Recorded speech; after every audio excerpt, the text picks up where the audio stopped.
All right, if we can just get people coming in and sitting down for session 3. You're all very nearly there. Well done. So close. You too, yep.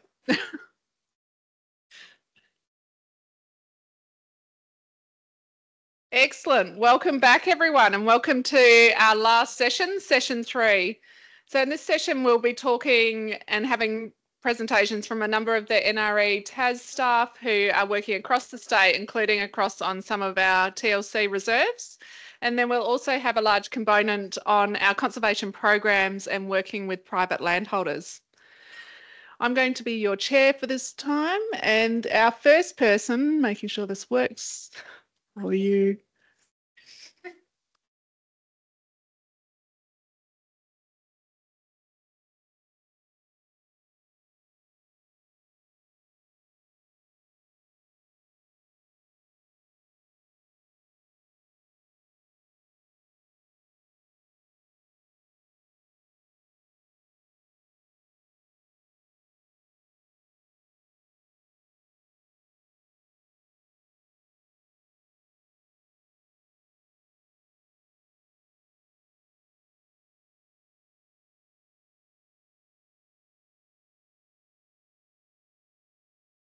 I'd like to welcome our first presenter for this session, which is Dr. Shannon Troy with Natural Resources and Environment Tasmania. Shannon's working or going to be presenting on her orange-bellied parrot project, and I'm particularly excited to hear about this because we've got 2 of the transmitter tower or receiver towers on TLC properties, and it's a super exciting project that is looking at a real gap in the species knowledge. So if you could please welcome Shannon to the stage.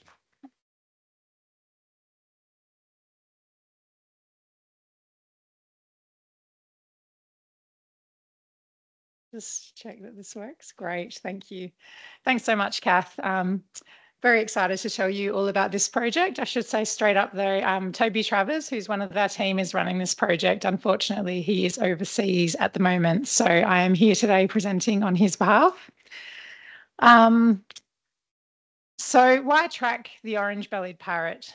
This is a very critically endangered bird. It's probably not news to any of you. The population in the last 6 months is at 82 adults.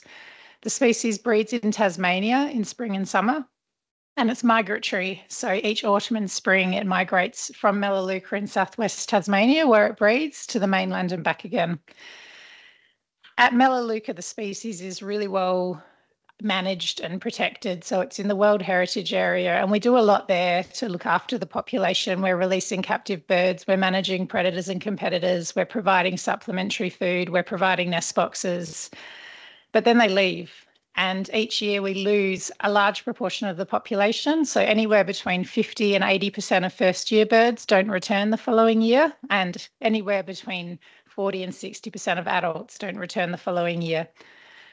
And we don't know where they're going. So when I say we lose them, it's not just a euphemism. They obviously don't survive. We also don't know where they go. So we really need tracking to understand their migration ecology, the risks and threats in their range, and the management actions we need to undertake. We can't recover this species just working on them at Melaleuca because they leave. So in 2023 with Zoos Victoria, we started a pilot project tracking orange-bellied parrots on their migration, and then that was supplemented by funding from the Tasmanian government for 2 years to fully roll out a project.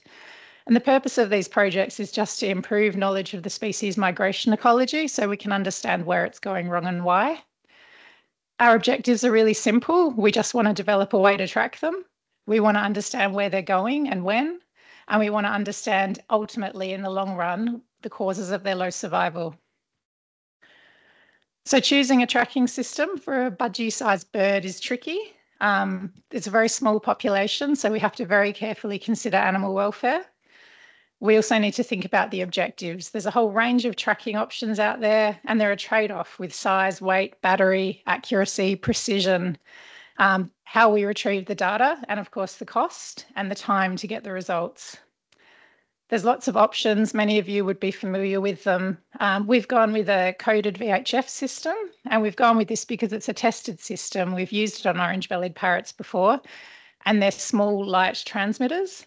This system can answer some questions about where the birds are, their general location, and their movement behaviour. It's only leading us towards other answers about why their absence, their precise location, and their flight height. So 2023, the pilot study with Zoos Victoria, we put 5 receivers in Tasmania, and I should say the receivers are like a logger unit with an antenna, a tower with an antenna on the top, and then the birds are carrying the trackers, and we're able to find where the birds are if they move within 3 to 5 kilometres of this tower. If they're not there, we don't know where they are.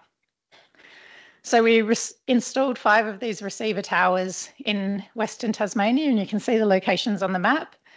And we put transmitters just on 12 OBPs, so going very slowly. This is the first time they've been tracked on migration, and we don't want to do anything that's going to harm their survival. The system worked, so we detected all 12 of the birds at Melaleuca, and we detected 1 away from Melaleuca at the TLC property at Eagle Rock. And this one bird gave us so much information. So it was at Eagle Rock on the 24th of April from 8:40 at night until 8:49. And then later that night, about 2 hours later, it was detected at Cape Grim in the northwest of the state. So this is a bird that's travelling at night time. We had ideas that they maybe travelled at night. This is the first confirmation we have at it. And they're moving at 18 kilometres an hour. So that to get from the mainland to Tassie is under 2 days if they wanted to. So really cool, really exciting results. This was the only detection we got from 12 birds, but we thought this is enough. This is going to give us a starting point. And so we've rolled it out.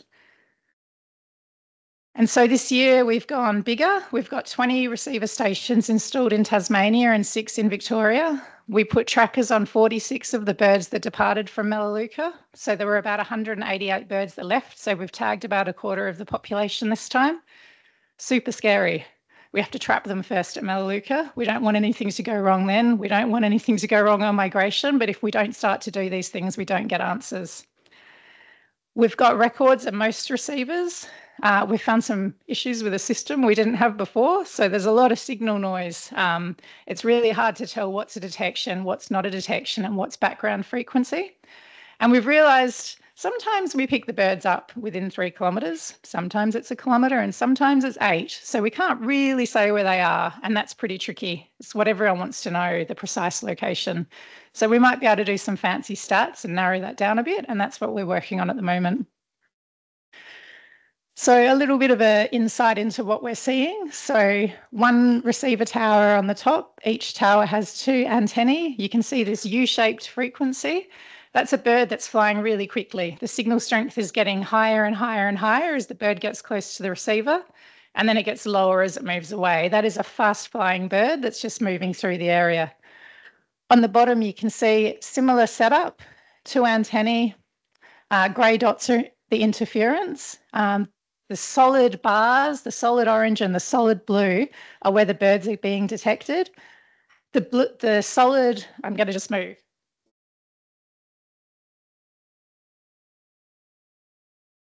Same place. The other bouncing around bits are a bird that's moving around the area, and you can see it moving from one antenna to the other as it's able to be picked up at the site. So early stages, but we're really excited about what we're getting.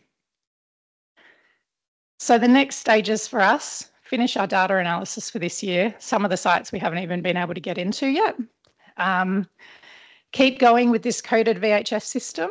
Another 50 transmitters out this year. Keep with the 20 towers, keep this project going.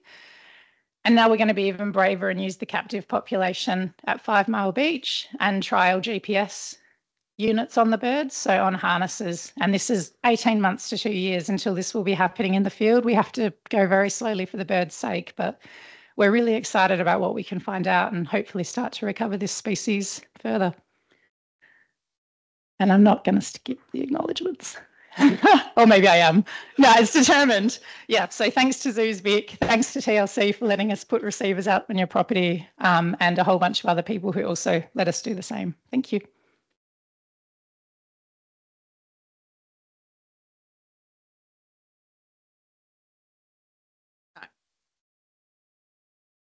Get you later. Okay, so our next speaker is Dr. Steve Leonard, and also from NRE TAS. And he'll be talking to us about some of the new and improved tools that they're using for fire management across Tasmania and how that will be related to us, hopefully at some point. Thanks. Thanks, Kath, and thanks TLC for the invitation. Yeah, first of all, acknowledge that we work on Aboriginal land, and obviously you can't work in fire without being mindful of the extremely long history of fire management on this island and across Australia. I'm going to talk to you today about our fire science program. Oh, hang on. What's happened to my slides? Yeah, fire science program run by the conservation science section that I work for, but obviously in collaboration with parks and other fire and land managers and other agencies like TLC, like the university, people all over the place. Our focus is the TWA, but a lot of what we do has applications more broadly across Tasmania. And the TWA Fire Management Plan really highlights the duality of fire in the landscape, both as a threat to things we care about, but also as a key management tool. And similarly, the TWA Fire Management Plan recognises two objectives related to natural values. One is to protect values that are sensitive to fire from bushfire. The other objective is to apply fire in the right way to maintain those values that are dependent on particular fire regimes. So our job is to provide the science, translate the science into tools and information that fire managers can use to meet those objectives in the TWA and beyond. Some of the science we do ourselves, others are collaborations with other bodies, as I've mentioned, and a lot of our work is, like I say, that translation work from data and science into tools and information systems. Putting this talk together, I realised we actually do a lot in this space. So I'm just going to quickly whiz through a whole bunch of stuff. I don't have time to go into any of it in detail. If you want to know the details, come and chat to me later or get in touch after today. So one area of work for us is mapping priority values, particularly the fire sensitive values. Obviously, to protect those things, you need to know where they are. We do this through updating the TASVEG mapping with the focus on those fire sensitive values. We've got a project at the moment working with UTAS on mapping hue and pine from hyperspectral imagery. Hue and pine is very hard to map using traditional methods. Rob Morton and Darren Kidd and others did fantastic work a couple of years ago producing a map of organic soils in Tasmania, peat. They're just embarking on extending that work, a big project looking at carbon dynamics in organic soil. So this is a really valuable asset. And all this mapping is input into a whole series of tools like the bushfire risk assessment model and other tools and information systems that feed into fire management. Sorry, I'm losing my voice already. Yeah, so there's an image of the BRAM, the bushfire risk assessment model there. Complementing that organic soil mapping work, Kath Story worked with UTAS to identify the moisture thresholds at which organic soils will burn.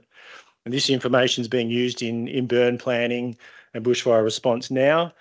There's sort of moving on from that work, we want to combine that with the soil mapping and some measure of landscape dryness to produce a forecast map. So like a prediction, daily prediction of where soils are likely to be flammable, which will be super useful for fire managers and in planned burning and bushfire response. Another mapping product that we have developed, but still developing, is fire severity mapping. So you can map the boundary of a fire like this, and mostly this is what we've got at the moment.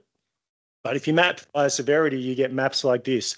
So a much richer account of like what that fire has done and its potential impacts in the landscape. Fire severity is a key predictor of biodiversity or natural values impacts of fire. So really useful information to have. Just last year, we wrapped up the Lake Mackenzie bushfire rehabilitation trials. So we commissioned UTAS and Wild Ecology to trial methods for rehabilitating values in the alpine landscape that have been affected by the 2016 bushfires. So being pencil pine and sphagnum bogs, and soils and hydrological features. That work has been really successful, and now we have a toolkit of methods we can use to do rehab in that environment when it burns next time. So planting pencil pines and guarding them from herbivores, putting shade cloth on sphagnum to assist regeneration, jute mat on soils to assist regeneration of the soils, and using these leaky weirs to rehabilitate streams. Moving on to the values that are dependent on particular fire regimes, we have documented tolerable fire intervals for Tas Edge communities. So the range of minimum and maximum fire intervals which are likely to maintain resilience in those communities. We're further developing that work with a whole bunch of monitoring and research out in the field, looking at fire responses and fire regime responses in montane grassland, button grass, also looking at not just the vegetation, but wildlife. And Mike Dreesen's been leading that work and actually got some really similar results to what TLC's got that Joe talked about earlier to do with deer and quolls. So that's really interesting. The project just about to kick off looking at the spatial aspects of fire regimes, so fire mosaics, initially looking at how do we define and measure key attributes of fire mosaics and how can we use that information to guide fire management. Another tool we've developed, Mike Vasoyi led this work, developing a spatial data tool and rule set to guide or look at risk of moving water around the landscape. So the biosecurity aspects of that water movement. Apart from all these tools and science, we provide a lot of sort of ad hoc advice to parks and other fire managers, whether it's in bushfire response or planned burning. And a key part of that science translation work is things like the Bushfire Research Group meeting, which is happening next week. I imagine a bunch of you will be there. And we're always keen to discuss, synergies, collaborations, ways we can work together across the fire management and fire research sector to, to do things better for Tasmanian natural values. Thank you very much. Sorry for going over time.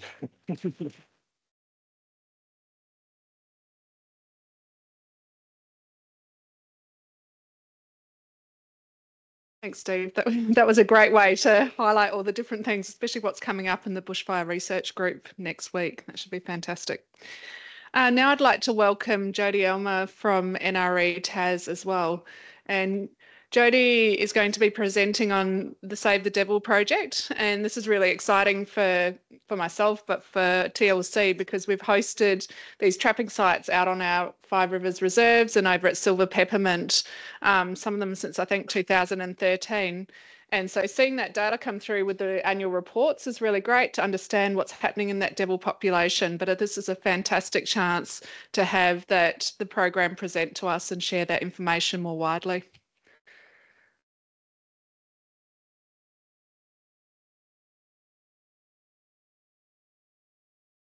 Hello.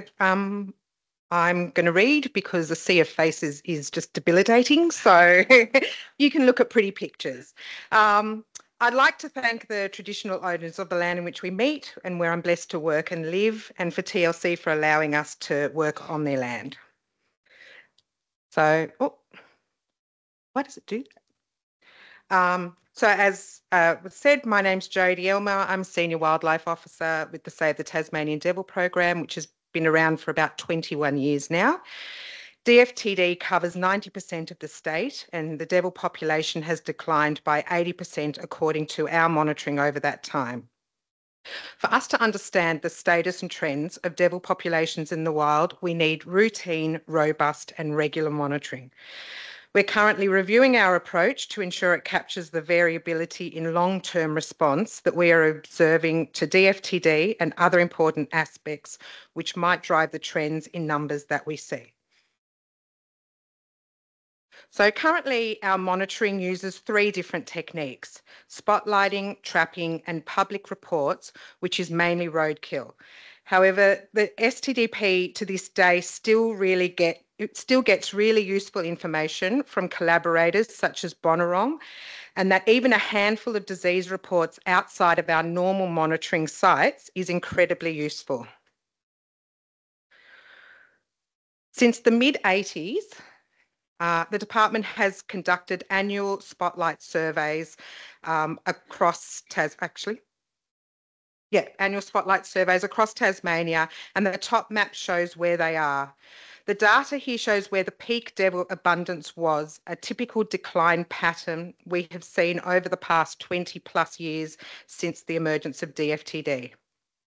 Spotlight surveys provide invaluable insight into long-term and broad-scale trends across most of the island of Tasmania.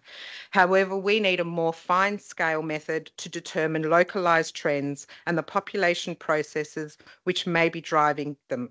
For example, variation in fecundity or disease prevalence. So the STDP capture mark recapture some of our monitoring sites we trap annually and have done so for the past 10 years. The important part of our trap release monitoring is the consistency of methodology, being 40 traps checked over 7 nights, covering approximately 25 square kilometres at the same time each year. Trap release surveys are considered gold standard as we collect data on demographics, disease status, density, and we can collect samples for genetics and DFTD. So Bronte Park is a TLC site, and Mount Bethune on the Fentonbury site, which has 5 traps on TLC land. These graphs show the average density with a 90% confidence intervals.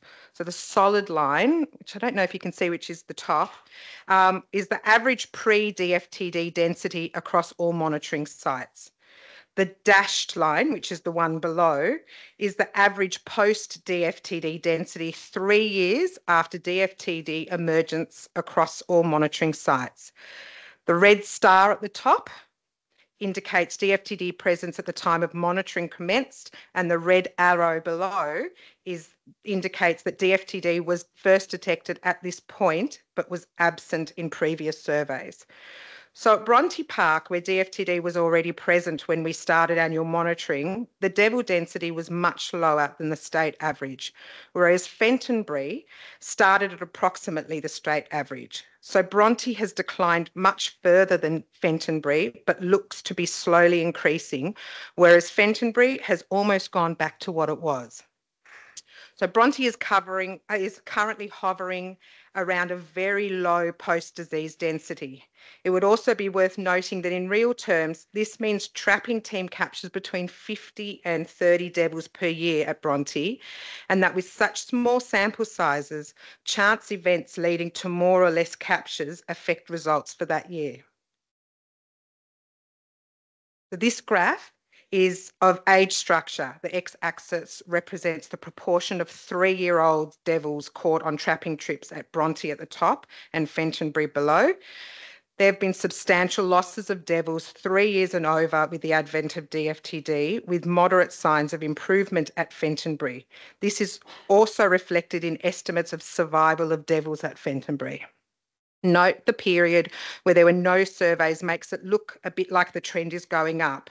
But if you focus on the point estimates, there is less evidence of improvement at Bronte in particular. So even so, though both sites lost all older age classes, they are now coming closer to a normal age structure, which is good. So in summary, even though devils have declined by 80% due to DFTD, devils have not gone extinct in the wild. Declines are statewide, as shown by spotlight surveys. However, there is variability in population density and age structure within the sites monitored by the devil program using trap release surveys. Long-term data sets are required to provide the most accurate picture of wild devil population status and trends.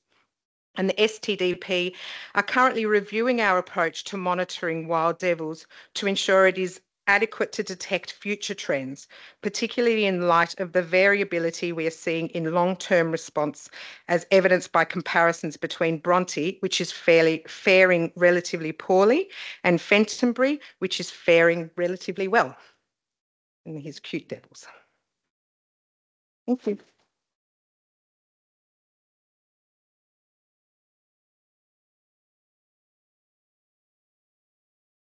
Thanks, Jodie. That was a great summary of where we're at, particularly in and around those TLC points.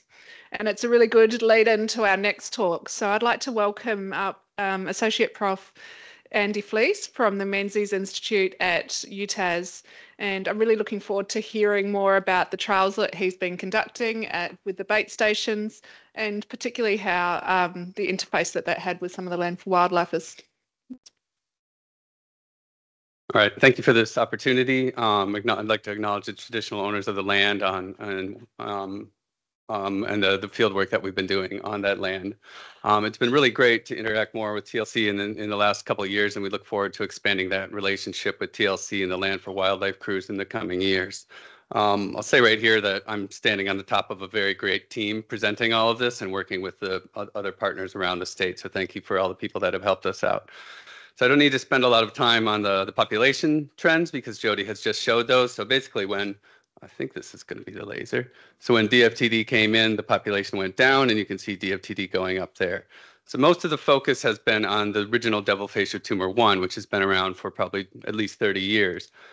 There's actually a second type of transmissible cancer down in the southern part of the state called DFT2, and that was detected in 2014, and it's been mostly contained in the channel down there. It looks to be getting out now, and what we're worried about is what it's going to do in the future. So our team is trying to make a vaccine, and we're going after both DFT1 and DFT2 in the hopes we can get ahead of DFT2 and contain that. Another thing that just popped up about a year ago is we got a call from Bonnarong, and they said they had a devil with what looked like mange, and that hasn't been reported before, but I think this is a really good audience just to put this on your radar, to keep your eye out for things like this. We think this was a one-off, but as devils evolve in response to devil facial tumor, it might change their immune system, and it could make them more susceptible to other pathogens. So if you see something odd, just report it to somebody, TLC, STDP, or our team. So we know the devil's immune system can get rid of the tumor with the proper stimulation in the right context. So this was a picture taken, I think, at Fentonbury a couple of years ago, a devil with a tumor under its chin, and it was retrapped later, and the tumor was completely gone. So that was no intervention from anybody. The devil's immune system naturally took care of that. So that's what we really want to see, and that would be a good suggestion of a resilient population if we're seeing that more commonly. It's still quite rare. Another good sign is that previous vaccine trials led by Greg Woods at the Menzies Institute for Medical Research, they vaccinated some devils. They got the tumors, unfortunately. So as we go across time, you can see the tumors growing when that line goes up. But then they gave this immunotherapy where the red line is, and in 3 of the 5 devils, the tumors went away in about 2 months. So it's pretty dramatic tumor regression. So we know devils can do it on their own, and devils can do it when we help them. So we can't trap and jab every devil and give them a vaccine. That's just out of the question. So we're not going to make a conservation impact that way. So in 2019, we pivoted towards trying to use an oral bait vaccine. And it sounds like a pretty wild concept, but in Europe, there's been over 1 billion oral bait vaccines for rabies distributed across Europe in these countries. You can see here, this is the prevalence of rabies going across the years, and this is where the bait vaccines were going up. And there's actually over 10 countries in Europe that don't have rabies in terrestrial wildlife anymore. So this idea of putting a vaccine in a bait has been widely used and looks very effective on broad scales. And here's a little bit of Tassie for scale of what's been done there. All right, so here's what the baits look like. We're working with Animal Control Technologies Australia out of Victoria. They're supplying free baits for us and helping us out. So we had a field trial that was run on some of the Land for Wildlife sites in the past year, led by Sally Knopfs. So we would give them a stack of a couple different baits. We'd go and meet with our citizen scientists, put up some cameras, put out a different bait, and then try to see which baits the devil liked and if it was devils eating it or other species. We had problems with other species eating it, so we used this bait dispenser developed by the U.S. Department of Agriculture, and the devils were pretty good at figuring it out. And we went up by about 10-fold of our on-target delivery to devils when we started using this dispenser, but we've had a lot of talks on quolls, and they've also figured it out too. And with their small home range, they'll keep coming back time after time. So the way we're going to beat the quolls temporarily is with a new bait dispenser. So we had a new student come on, and right away he jumped on and made a machine learning algorithm that can recognize devils. So now with the bait dispenser, we have a new design. We'll have a camera right on it. It'll take a picture, and if it's a devil, we'll give them a bait. So the other things that we need to do in order to have an effective vaccine is we need to know which devils have eaten a bait and which devils have had an immune response to the bait. So if a devil's eating a bait, but it has no immune response, we won't actually know that. And we would just think, oh, that devil didn't eat a bait, that's why it got the tumor. But it could be the vaccine's not working. So one of the first things we did was test a bait biomarker. And what we're showing here is that when we feed devils 50 milligrams of this biomarker in a bait, we can detect that in their serum for out to 6 months. We want to take down the dose to the minimal amount we can use. So we tried it with 1 milligram, and we can still pick it up for 2 months. So that's very good that that biomarker seems to be working. We've now tested that on Maria Island and in Narantipoo National Park. And in both places, when we went back and trapped devils, we were picking up a lot of devils that had eaten the baits, and we can verify some of that with cameras. So that side of the bait system looks in place. The other thing we need to do is have a very sensitive test for devil facial tumor disease. If there's devils out there that are getting tumors and getting rid of it, we want to know that. And if there's devils getting exposed to the tumor but not even developing a tumor, we need to know that. So we need a sensitive test for DFT1 and DFT2. So we put Anouk Kruawan onto this as part of his PhD research. I gave him a really complex paper, said, go do this. And he came back under budget, under time, and had it working. So here he is, one of the early tests with Judy Clark out at TMAG, so they can swab a devil, heat it for about 15 minutes, put it in this little blue light box, and then if it comes up green, it means it's positive for that. So we can tell DFT1, DFT2 in about 60 minutes. He's finishing his PhD, coming on as a postdoc, so we're going to get him to make it faster and easier to use so that we can send it out with all the field teams. We had one really interesting occurrence this past year at Narantipoo National Park, and Jody was there for this, where trapped a devil, no sign of a tumor, tested positive, trapped it again 4 days later. Again, the same devil tested positive and maybe a little lump there, but then the next year trapped again and no tumor. So we've had very low false positive rate on this. So it could be that that was a real tumor and that devil was actually resistant to it. And that's the type of information we need to know to see if the devils are evolving and are going to beat this. So many, many people to thank. Thank you for the opportunity to talk to you guys today, and we really look forward to working more with TLC in the coming years.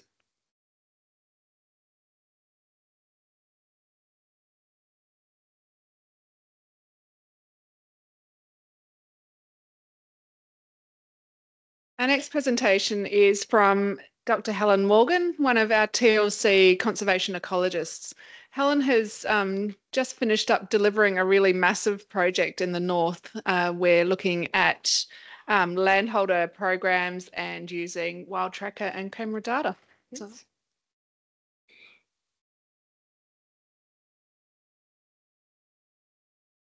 This might be a bit high. Thank you, James. Good afternoon. I'm Helen Morgan, an ecologist based in Launceston office of TLC. And for 4 years, I coordinated the Bandicoot project.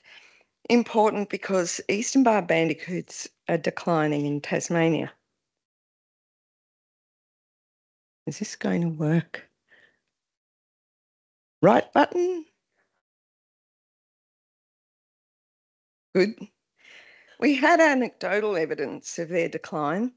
They were absent from camera traps surveys in the Midlands aimed to capture other species. We knew a bit about their native habitat and the need for cover and open grassy foraging sites, but not much about their abundance and distribution. We needed data and we needed landholders to help. So we developed this project. TLC provided camera monitoring and ecological assessments for habitat management plans. NRM North funded on-ground work for habitat restoration. UTAS supervised 2 PhDs studying EBBs.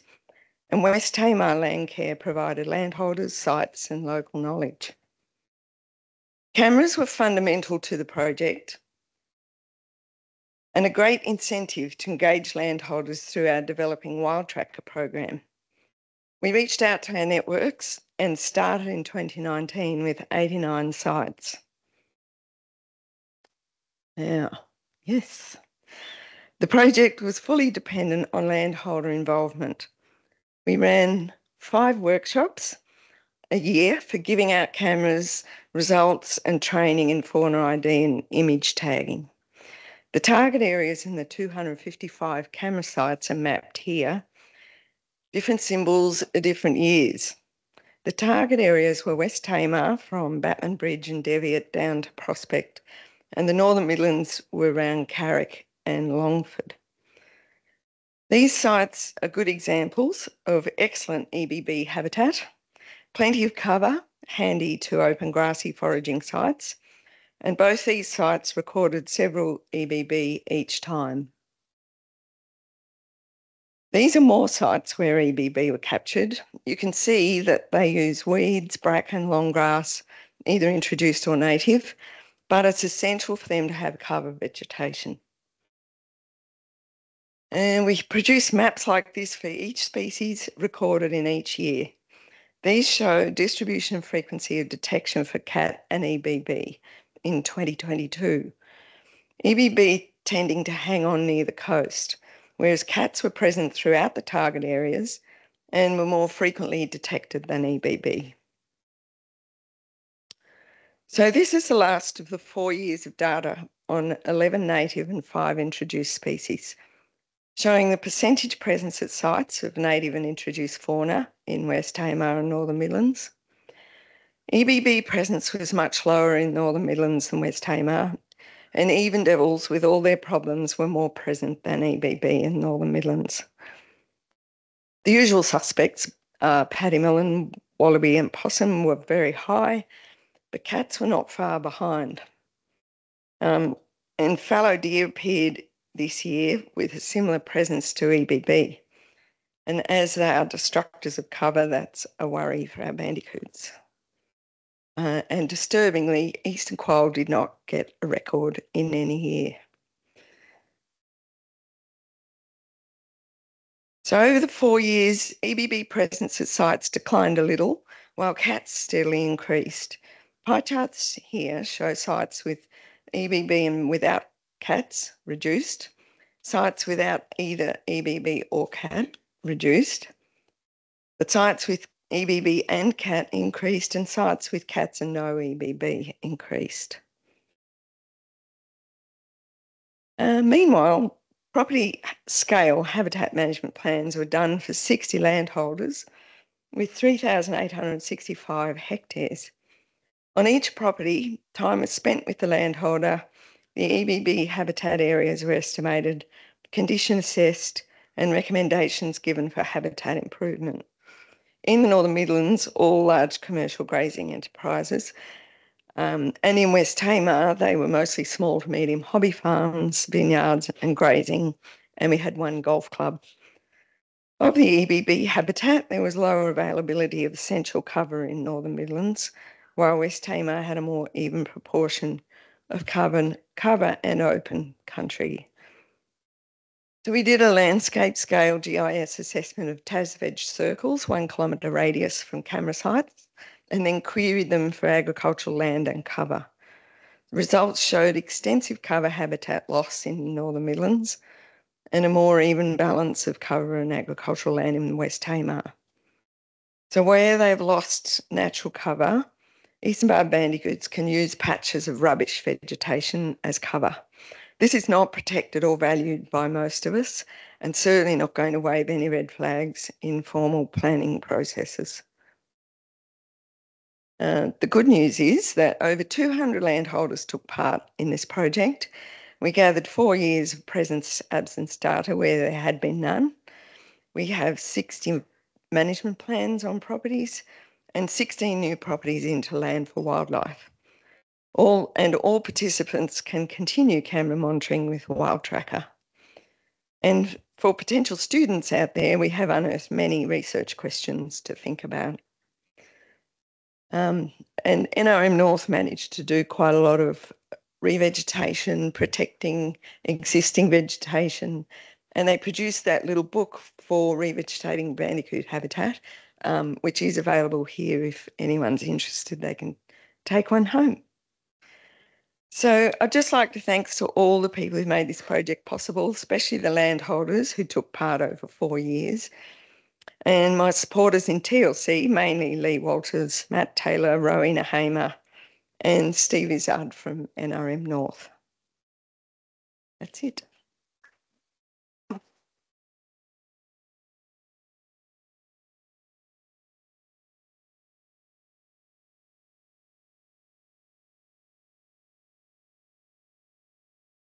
Thanks, Helen. And continuing in on that theme of the importance of landholder or property owner valuing what they have and understanding that connection between what's in their garden, what's on their landscape and what lives there, I'd like to welcome Professor Jason Byrne from University of Tasmania to come up and talk to us about the value of our urban gardens for our wildlife.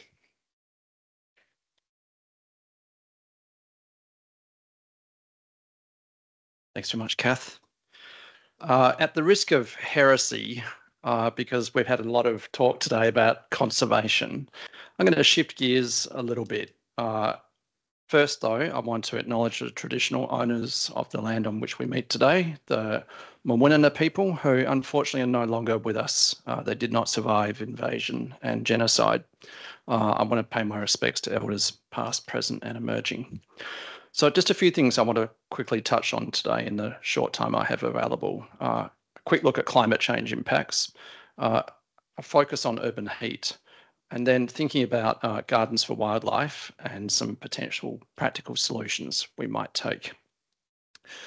At that risk of heresy, I got invited here today after talking to the TLC about these issues, so obviously it's not on the nose. There's a range of issues that you're all very familiar with, I'm sure, in terms of climate change impacts in Tasmania. I don't want to rehearse them. You can see them on the slide. The one I want to focus on, though, is heat, and heat waves in particular. You might think, hang on a second, you're a bit crazy. This is Tasmania. Why are we talking about heat? But we have a very small window. By 2050, Launceston will see a 4-fold increase in heat waves compared to what Launceston sees today. And we already know from recent research that low intensity heat waves in Tasmania are associated with an 8% increase in mortality. So just keep those in mind. I'm not out to scare you. There's a couple of dimensions to climate change adaptation to think about here. Mitigation, we talk about a lot. So, for example, carbon sinks and ways to stop people flying so much so that we don't have as many emissions in the atmosphere. But adaptation is the one that I want to focus on in particular. And to think about cities not as ecological dead zones or artificial entities as we often cast them, but instead as the habitat of humanity, but also as ecologically rich disturbance areas. The one thing I want to focus on here as well is urban heat islands. You might have heard of this concept, but we know that in the heart of the city, temperature differences can be anywhere up to 15 degrees hotter than surrounding countryside. And small urban green spaces, even pocket parks, can see a difference of between 3 and 4 degrees Celsius in ambient temperatures, extending 400 metres or so away from the park. I'm putting people first here deliberately today and challenging us to think about something called environmental justice and environmental inequality. Oftentimes, people who bear the biggest burden of environmental harm are people of colour, low-income earners, migrants, Aboriginal people, people with a disability, people with insecure tenure, refugees, and the like. Okay, so we did some research in Launceston looking at green cover distribution in the city, working with our partner GeoNeon, and we mapped tree canopy cover across Launceston, which has informed their recently released urban greening strategy. What we found was that there was only about 19% tree canopy cover across Launceston suburbs, but this varied dramatically. The low-income areas of Launceston in the northern suburbs had tree canopy cover as low as 7%, and the wealthier areas such as Prospect had tree canopy cover as high as 44%. So there is that wealth effect, and you can see that here in this diagram. We've also mapped land surface temperatures in Hobart and Launceston, working with GeoNeon, our research partner. And what you can see here again is that pattern of heat in the northern suburbs of Hobart and Launceston in particular. We're very happy that this information was published in the Launceston's recent urban greening strategy and underpinned their greening strategy. So what the heck has this got to do with Gardens for Wildlife, you might be asking? A lot. One of the key things we recommended in the urban greening strategy is that we work with private landholders to try and improve tree canopy cover on private land. Research in Australia has shown that tree canopy cover is highest in our cities on private property, anywhere between 2/3 and 80% of tree canopy is on private property. So even if we green the living heck out of all the public land, it won't make a difference. We need to be looking at private property. This is my garden, which I'm rightly proud of. I've been in Tasmania since 2018. I've been working really hard on trying to bring nature back into the garden, especially native species, planting a lot of Tasmanian native plants here. And I was particularly heartened when these cockatoos came and visited my Banksia marginata, which then the next front took down the Banksia.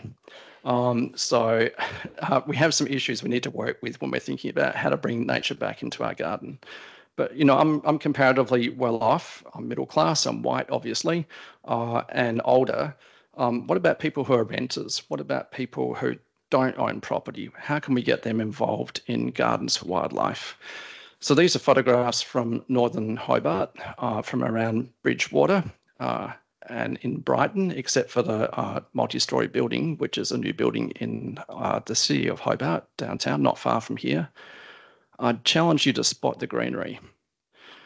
You can see people really want to do something here about having gardens. There's lots of little garden gnomes and mushrooms and those kinds of things on the really small amount of land that people have available to them who are renters. But how do we get greenery back into these areas? How might we bring Gardens for Wildlife into these suburbs? So I think a key focus for us needs to be on inclusion, diversity and equity. Could we start working, for example, on an inclusion and diversity index, looking at where the gardens are located? Where are these Gardens for Wildlife? Do we know? Could we be doing designer garden templates to help people figure out what plants they can put to bring back, for example, bandicoots into their garden? And could we be connecting up some supply chains? So, for example, having school kids propagating and growing seeds, which can then be used in garden restoration. So I'll finish up there. Thank you.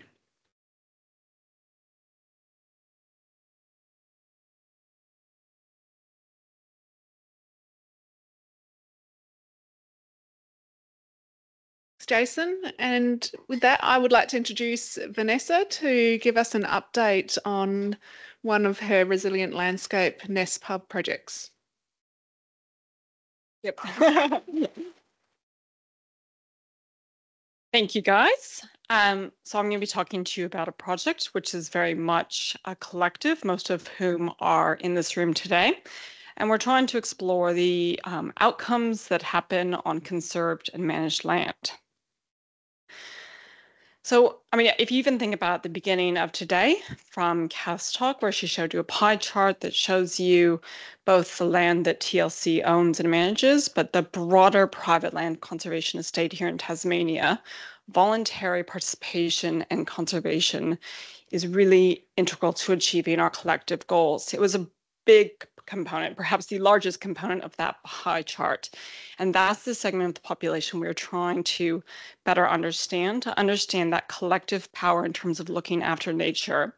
And in doing so, we want to understand what happens on that land, but also why do people enter those programs? What are their intentions and their hopes for those programs and for their properties, and what happens over time?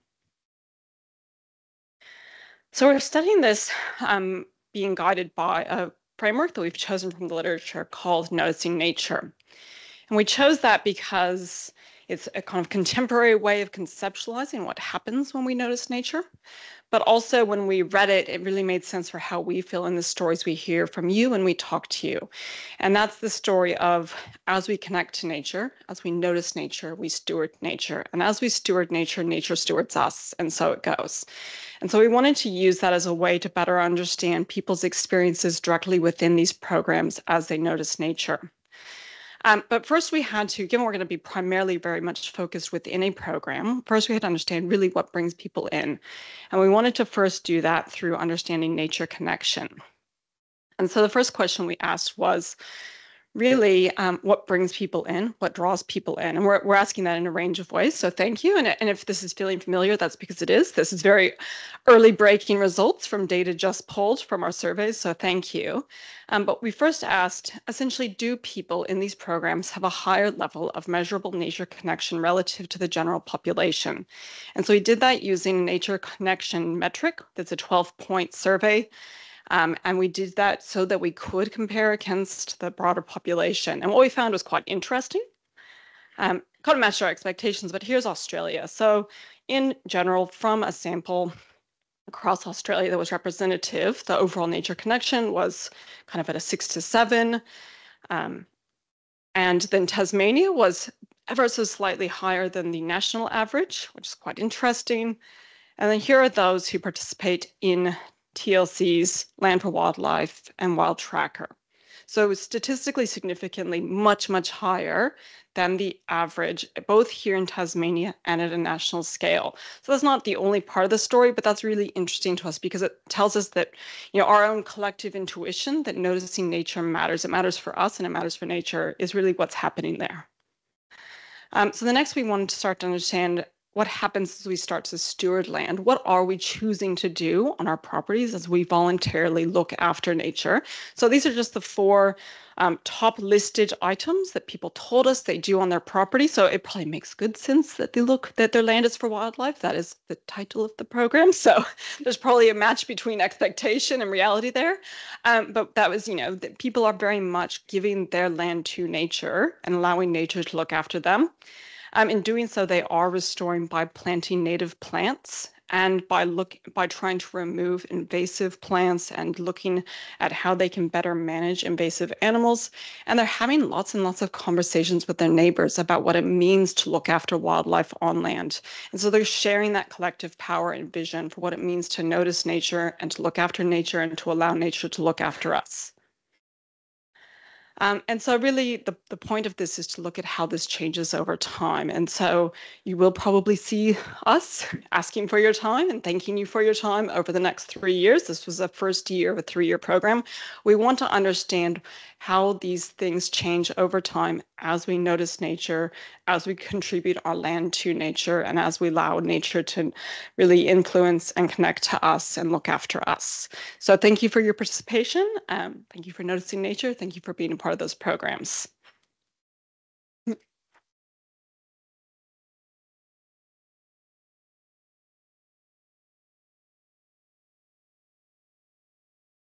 Thank you to all of our presenters for some really fascinating talks. I'm going to move into the questions and start off with a couple that have come in from online.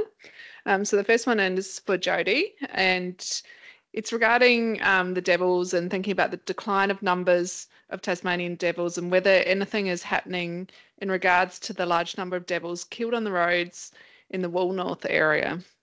So this is probably a fairly common question that gets asked around there, and that this area appears to be relatively free of DFTD, so really high level.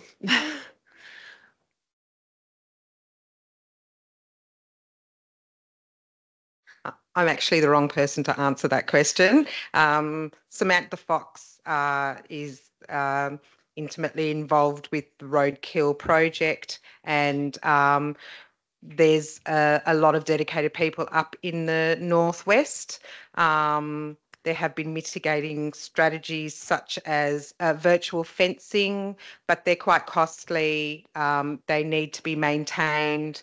So talking to local councils, getting local councils to be involved with from development onwards, not just as an afterthought, but actually putting in these mitigation strategies when they build new roads or all of that, having that at the beginning. But what to do about roadkill across the whole of the state is a bigger issue, not just in the northwest. It's not just Tasmanian devils, it's eastern barred bandicoots as well. Yeah, so I don't know is the answer.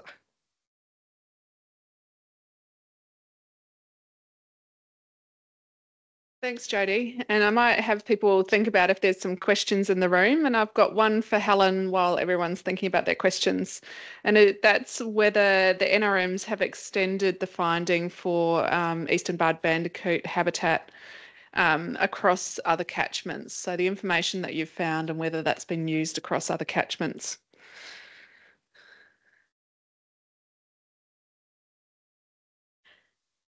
Probably not.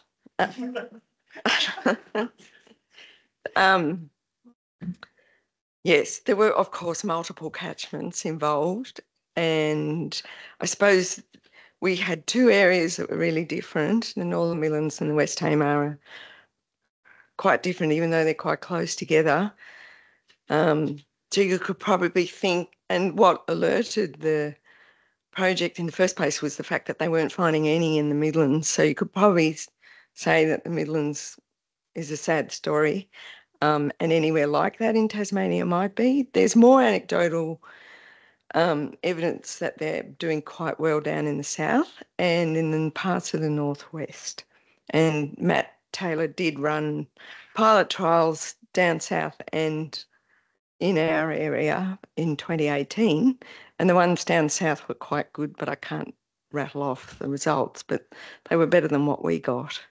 I think the message from our project is, even taking into account the fact that it was citizen science and, you know, the data could be a bit odd, it was done every year in the same way and for 4 years, and there is a bit of a steady decline, so, and an increase in cats. And you don't have to be Einstein to work out what's going on, because you just drive from here to Launceston and that new road around Longford and Perth, it's flattened, completely flattened all bandicoot habitat. So all that stuff that we merrily drive through was bandicoot habitat, and there was miles of evidence from locals about bandicoots and echidnas and anything else they could see heading somewhere while that bush was being cleared, and it wasn't nice bush, it was gorse and all that kind of thing. So I think you can comfortably assume that anything like that that's going on anywhere in the state is probably impacting certainly those little animals, birds, just anything you can think of that might live in that understory. So we shouldn't really have to collect data painfully and expensively to know what's going on. But what we did was good in terms of getting landholders engaged, understanding, knowing more, and we do have some data that we can say, well, there it is. So that's the best we can do. And I don't think, unfortunately, because the bandicoot, eastern barred bandicoot reintroduction on the mainland was successful in the time that we ran our project, and the Commonwealth said, oh, well, they're okay now, we don't have to fund them anymore. So NRM North were keen to run another project, but they couldn't get the money because EBBs weren't on the list anymore. So, yeah, that's the kind of thing we're up against. But meanwhile, as you drive through the state, you can just see it happening. So get out and plant some habitat and don't clear your weeds without thinking. I think that's, but I'm probably telling the converted anyway, but that's how it is. Thanks, Alan. Is there any Glenys I can see? This one's for Jason, please. I'm interested in the concept of greening urban environments, and I've been interested to see different approaches from different councils, both here and interstate, in terms of the degree to which they encourage homeowners to, and they themselves, to manage nature strips.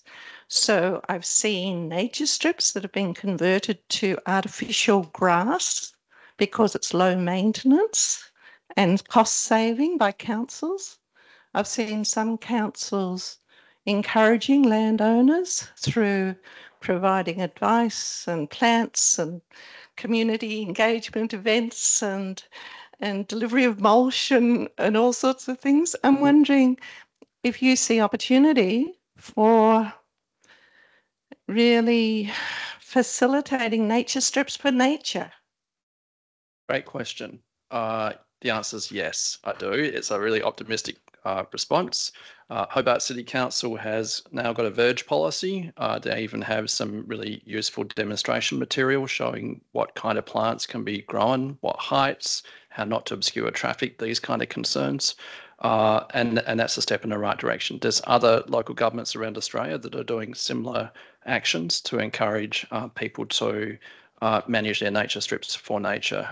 In Melbourne, they're doing a really great job of bringing greening right into the heart of the city, even into the alleyways, and again, encouraging landowners to do that. For me, the answer is I think we need demonstration sites that are really effective and that show what's possible. They've worked really well in Melbourne. The TLC could have a fantastic role here in showing species palettes that people find to be attractive. They're not worried about prickles or thorns, those kinds of things, and they can see they're low maintenance. They're really the points of purchase where I think we could make a difference. Thanks. Thanks, Glenys and Jason. Is there another question off? Thanks.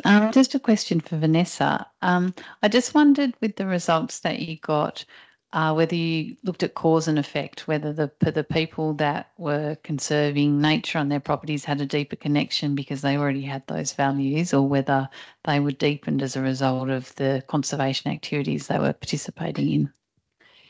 Yes, so for those online, the question is around really the cause and effect of the results. Are people connected before they come to a program, or is it deepened as they're in a program? The answer is we believe both is happening. So that result is not a causal one, it is a correlative one. Those who are in these programs have a much higher level of connection. We are capturing people as they enter programs as well. So if you've participated in our Wild Tracker survey, it's part of that data. And most of those people were invited to participate in that survey as we piloted the program about a year and a half ago. And that is literally as they're entering the program. So that's the first choice they've had to present themselves and to begin being part of the Wild Tracker community and to look after their land. And so certainly mixed in that is a mixed signal, but we will be segmenting that. And the purpose of the broader 3-year program is to tease out those different aspects to try to come up with causal pathways of what brings people in and then what potentially deepens that experience over time and how that relates to outcomes.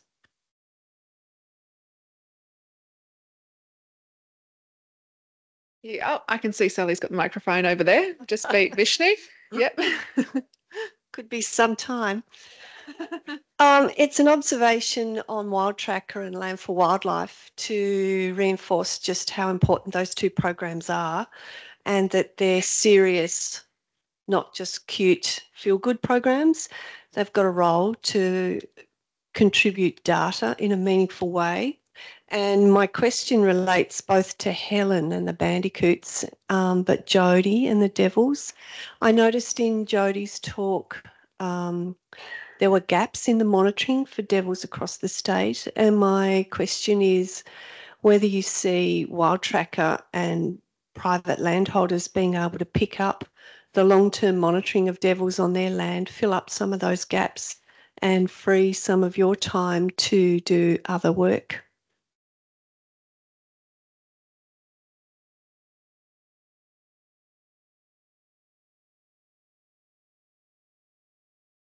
Yeah, we really value public input on, we've got a Roadkill Tasmania app as well.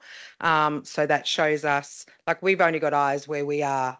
And so landowners know what was there. They can talk about trends. We get lots of emails and information on our website and links and that about areas that we don't know anything about. And I think that's how you're going to find if there is, unfortunately, a spread of DFT2 or a spread of DFTD1 into areas that there weren't before, or even, God forbid, DFT3 that we don't know anything about in areas. The people know their land intimately, and they know when something changes. So we really, really value public input into helping us find out what's going on, and hopefully that will be a part of our strategy moving forward, because we've only been monitoring in the same location. So what's going on in those other locations?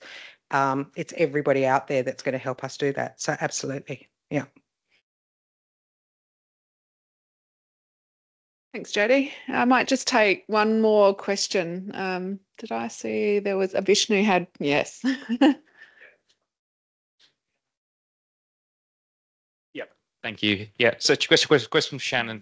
In terms of the tracker locations, I noticed that there was no location on Robbins Island, given the wind farm likely to go there.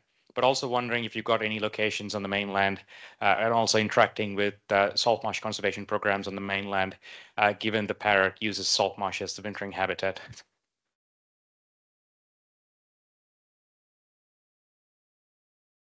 Yes, thank you for the question.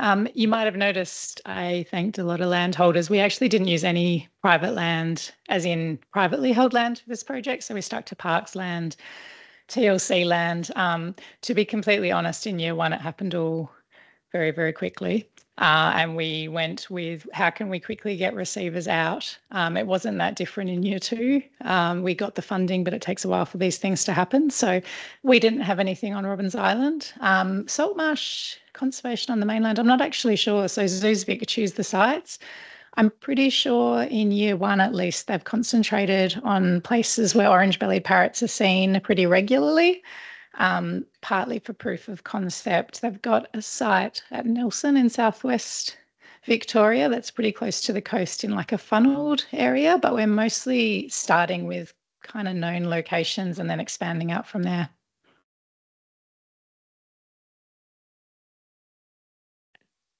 I'd like to really thank what was a really diverse group of speakers on a whole lot of really fantastic research projects that were working across private and public land and coming here to share your results with us today.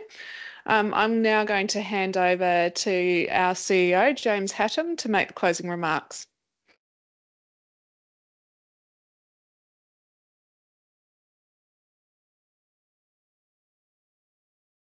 Thanks, Kath. Something I said, Shannon. So, just kidding. Thanks, Kath. For those that don't know much about me, I was actually, I call myself a once upon a time ecologist who lost his way. I went from a deep love of bryophytes to a deep love of balance sheets. But I also have the privilege of giving the closing remarks today, and it's very hard to write closing remarks before you've actually listened to everything. And I'm quite glad that I think it might work, but happy to take feedback at the end. But before I give the closing remarks, I want to say a huge thank you to the team, and you have to stand up. All the TLC staff have to stand up.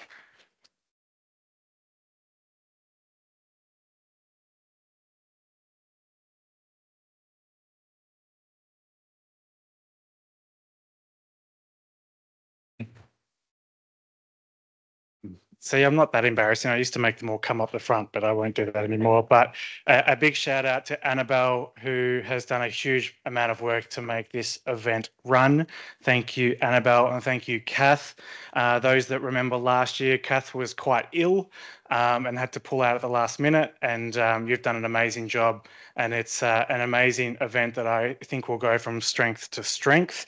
A huge shout out to Dave for wrangling all things presentation and speaking. speakers, and a huge thank you to Mandalee for all the awesome emojis that you saw.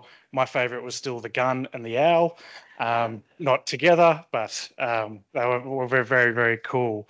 And a very special heartfelt shout out to Dan McMahon, who is our events coordinator, who is off fighting an important fight at the moment, and our thoughts are all with him. At the conclusion of the proceedings today, for those that are joining us next door for the Hobart opening of Camera Trap Chronicles, that will start at 5, so I better get on and start talking quickly. And I know I'm between you and a drink, so I'll do my best to get through things.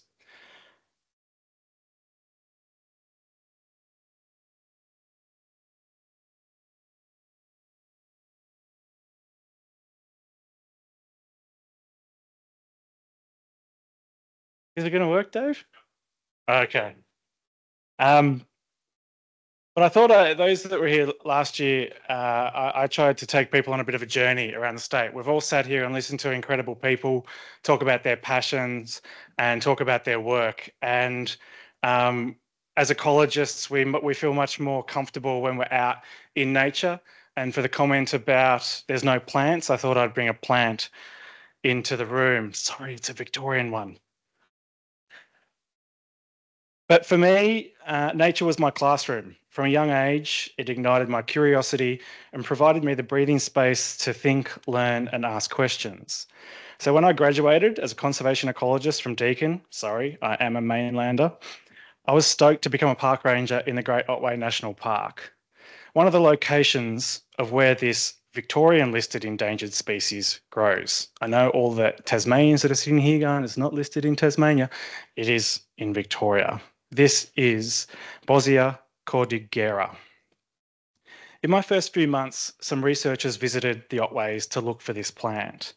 They spent a week surveying suitable habitats to no avail.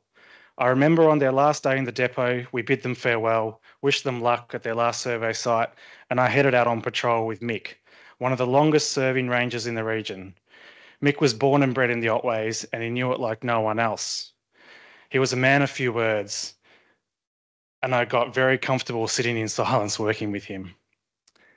We pulled up in a beautiful patch of coastal woodland, a section of the park I'd never been to. I got out of the ute and my eyes were drawn to this wiry shrub that I'd never seen before, a thriving, healthy population of this plant. I asked Mick, I won't say exactly what I asked Mick, is this the plant that those researchers were looking for? He said, yep.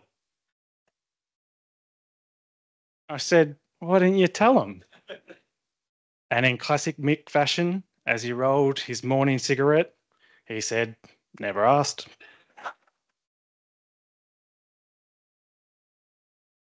I don't share this story to be critical of those researchers or make any judgments. I share it because it taught me a valuable lesson in the practice of ecology. It taught me to be an ecologist for me is to hone my ability to make observations, to listen, to learn, to question, to not rush, but to be present, to engage, and to respect the observation of others. A few years later, I started spending more time in Tasmania, visiting my partner at the time and helping her with her work and study on Tasmanian devils. I remember driving back to Hobart one freezing autumn day from Woolnorth, and we decided to go over the Highlands. It was so cold, we drove through sleet, black ice, and even snow. Is it going to still work? Still not going to work. I remember stopping on the side of the road of the Marlborough Highway as Elise got out to retrieve a roadkill quoll to take a tissue sample. And when I asked for permission to use this photo, I need to reiterate, Elise did tell me that I could only use it if I said that she definitely dragged that quoll off the side of the road to take the tissue sample. For those biologists in the room will know why. It was so cold. It was a wild place. I thought, where on earth am I? Is this bloody Antarctica? And Elise took longer and longer to get that sample. And I thought, gee whiz, this is a place I'll never come back to my whole life. A few people know that road. Little did I know that I was on the outskirts of the Highlands hamlet of Bronte Park. A few months later, I was lucky enough to get a job as an ecologist for the TLC, and I moved to Tassie. I remember Jane Hutchinson telling me my first major job would be doing all the vegetation mapping on some of the TLC properties in the Highlands for a potential project called 5 Rivers. She said, "Don't worry, there's a good pub and they have nice warm cabins. You'll be fine." Bronte soon became my home away from home. We were up there for months on end. I loved it. The work was incredible and the landscape and conservation potential was awe-inspiring. I spent time with former Guns Forester Bruce Hay, who came to work at TLC when we acquired the land. I remember thinking, I wonder if Bruce is related to Mick from Apollo Bay. They were bloody similar. Bruce gave me nothing. But slowly, as time went on, his knowledge seeped out over many dinners in the pub. A location of an eagle nest, a patch of old growth forest, areas of sphagnum, and so much more. I remember one day I came across a hut. I was stoked. It was spectacular. Perched above a diverse highland marsh I was surveying, tucked away amongst the snow gums. And of course, Bruce already knew all about it. He knew its history, where the logs came from, where the stone came from, and even a tragic love story of the old timer that called the place home. I spent many hours sitting at that hut over the years, looking north over the valley, across Pine Tier, through Trouth and Macaminya, into the walls of Jerusalem. For all my bosses in the room, I promise I was working while I was sitting there. There's good reception there. Not far from that spot on Pine Tier, which you can see in this map, we've been taking people up there recently, and I found the most exquisite stone tool from the Big River tribe, sitting perched on the edge of an open moorland next to an ancient mountain white gum. This is a very special place, a special landscape. It taught me a lot, as I had the privilege of practicing ecology across it, and the important lesson of the role that humans played in shaping the landscapes that we experience today. 12 years on, we're still in that landscape, monitoring, managing, and working with people, and have the ability to create the largest contiguous area of privately protected land in Tasmania. We only need $1.7 million to finish our campaign. Still got the cell. We're going to take you now a little west to another very special place. We're going to go on to Skullbone Plains, also part of 5 Rivers Reserve, a place like no other I've ever walked, rich in biodiversity and human observations. Bruce once shared with me the original surveyor's notes of the property. Principally open marshland, with stringy bark and peppermint timber on the banks, of small present commercial value. Well watered. He got this wrong when he told me this too, and I got it wrong too. Weed well watered by lagoons. It is a place of immense value to an ecologist, especially a moss-loving one at that. Jenny Wynnham's coring of the sphagnum peatlands on Skullbone Plains date back 8,000 years. One of the most powerful things about this place is its ability to capture people's minds, evoking a spectrum of observations and interpretations. In 2013, 11 artists were invited to explore this wild landscape, guided by TLC ecologists. I was lucky enough to be one. The outcome was something special, where the science and art of observation came together. It was the Skullbone experiment. In the words of living Tassie legend Pete Hay, in his essay from that project, I read, "I am with scientists, and they know the natural systems that have shaped this upland plain. They tell me that at the time of the last glaciation, a mere blip away in the vast chronicle of life on Earth, the land here indeed is a creation of those times. I stand on a low barrier wall. It is unremarkable to the eye, a moraine left by the retreating ice. But what a barrier it is. The endangered Clarence galaxid thrives here. This moraine barring access from the introduced trout. On low knobs of rocky snow gum thrives a herd species huddling for confidence of subsistence. In the frost hollows, eucalypts fail, keep a wary distance, except for the marvellous cider gum. Here it stands in splendid isolation, its trunk a twist of startling ribbons of colour, its sugary sap a red wine bleed, with richly complements the trunk's sinuous, party-coloured river. On these plains, endangered species are given nurture. Among them, the charismatic spotted-tailed quoll. Unseen animals abound. The moorlands of carpet of scat. The skies are the realm of the majestic avian predators, the wedgie, the white goshawk, the mast owl, even counterintuitively, the sea eagle. Scientists have found 45 new animal species and collected over 20,000 specimens for classification and description. I learned much from Bruce, an ex-gun forester, a man who I warm, would like to spend more time with, a man from whom I know I could learn very much more. Oops, there's one missing, that one. When I go to wild places, I look down at the small, complicated worlds at my feet. Here is evolution's flamboyance. This is my favourite piece from that experiment. This is John Worsley's Natural History of a Sphagnum Bog. To watch an artist create this, to be out there with him, IDing plants, watching his mad way of making observations, and then to stand in front of this piece, it's exquisite. See if you can spot the Clarence galaxid in it. It is a true masterpiece.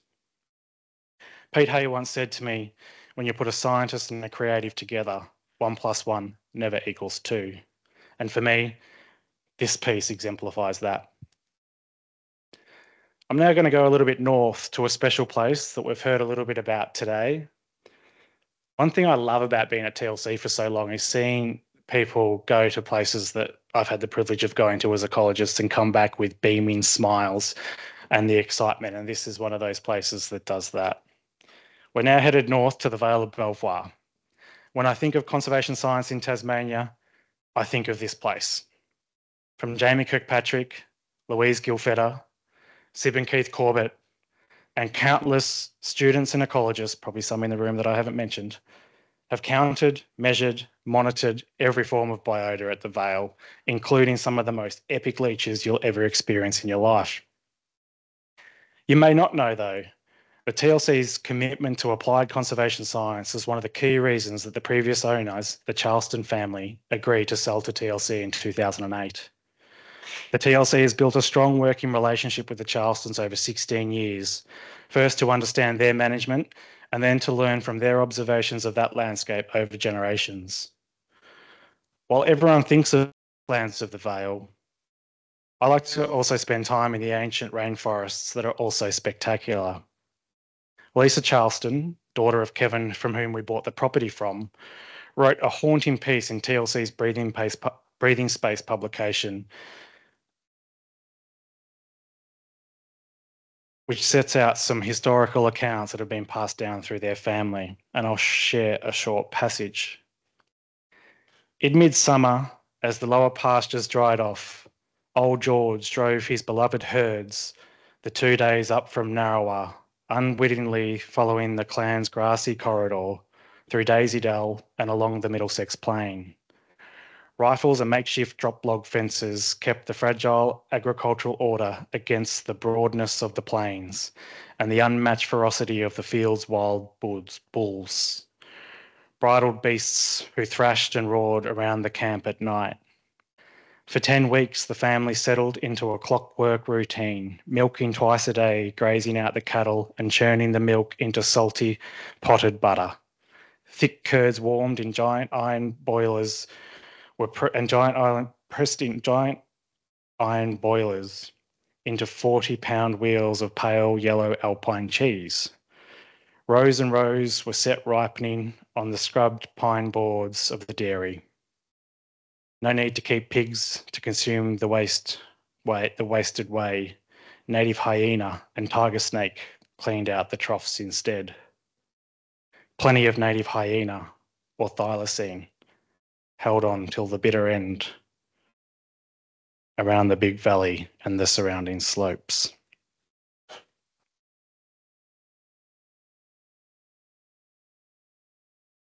Last year, I was gifted the opportunity to travel to Patagonia for a 3-month sabbatical to engage and learn from other conservationists. I wanted to return to that curiosity and provide the breathing space to think, learn, and ask questions, to simply practice ecology. I like using this photo because my dad's a civil engineer. It's the only photo I took with a road in it. But this is the road into Shell 10. While I was away, I met inspiring ecologists and conservationists doing incredible things. I asked them all a very simple question. What does conservation mean to you? And I'm going to share 2 of those responses with you. This is Victoria Alonso, who runs the largest private land trust in South America. The similarities between this land trust and the TLC are remarkable. I had the privilege of visiting many of the landholders that she and her team work with. While I was venturing further south, I got stuck trying to cross the Andes from Chile into Argentina and spent a whole week with Jose and his team from the Round River Foundation. It was amazing to spend time with them practicing community-led conservation in the Chacabuco Valley. The connection between the Chacabuco Valley and the Vale of Belvoir is next level. I'm going to ask Keith about it because they have to have some geological connection because they look exactly the same. They just don't have guanaco up at the Vale. But I was a bit taken by Jose's response to my simple question. Acting in the name of it only can be an exercise in love and solidarity and empathy. Nature must not only be studied and conceptualized, but it must be felt in order to conserve it. When I returned, as all ecologists do, you gather your data, you process your data, you think, you learn, you hypothesize, you do all those things that we're taught to do. I read a paper by one of my favorite conservation ecologists, John Wanowski, a very, very special man, if those of you that have met him. And he wrote this beautiful piece that was from the Ecological Society of Australia's conference. Ecology is a charmed science. It provides us with the capability to see beyond the simple veneer of a place or an environment and instead perceive another dimension, the convoluted interplay of its components, the depth of its connections, its patterns and processes. To do ecology is exhilarating. It is transformative. It is about becoming something else, about shedding the skin and the perspectives that clutter and distort our human-centered myopia.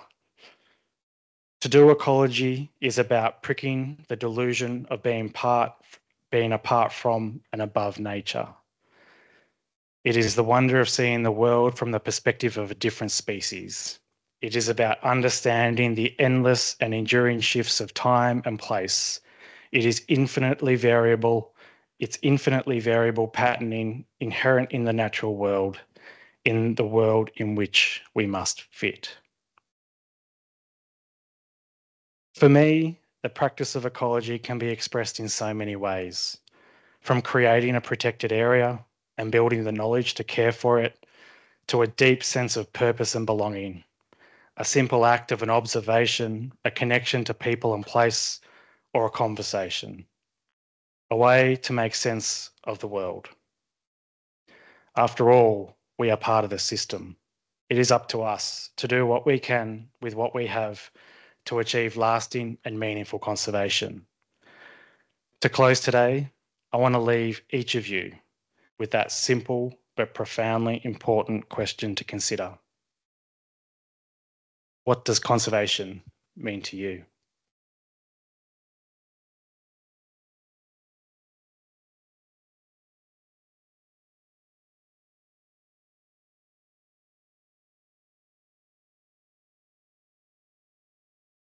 Thanks, everyone. That brings us to the end of the second TLC Conservation Science Symposium. Sorry, Kath. Feel free to mingle. We will gather and move next door. If you have registered, please join us. If you haven't and want to sneak in, you might squeeze. It's sold out, but it is amazing. We had a great event in Launceston last week. I do encourage everyone, if you can't make it now, please jump into the TLC office at some stage in the next week and check out the amazing photographs that have been captured through our Wild Tracker program. Anything I've missed, Kath? 2 days. Okay. You better come in the next 2 days. Thank you, everybody.